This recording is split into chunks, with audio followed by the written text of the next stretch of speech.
এই বলে শকুন জঙ্গলের গভীরে উড়তে লাগল এবং অর্জুন তার পিছনে চলে পড়ল।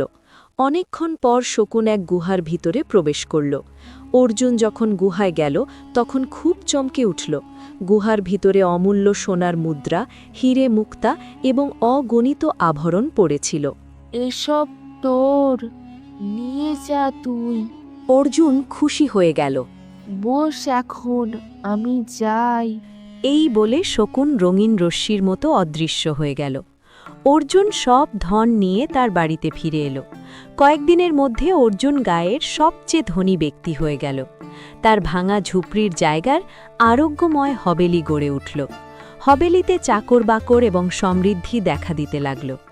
এই কথা মোহনের পছন্দ হল না। একদিন সে প্রধানের কাছে গেল এবং রেগে বলল, আরে প্রধানজি, প্রধানজি, আমার তো বুঝতে পারছি না, এই ফাটাচি অর্জুন রাতারাতি এত ধনী কিভাবে হয়ে গেল। কিছু সময় আগে তো সে ভাঙা ঝুপড়িতে থাকত, এখন তার জায়গায় দেখো, ওয়াও ভাই, আরোগ্যময় হবেলি তৈরি হয়েছে। এটা কি চক্কর!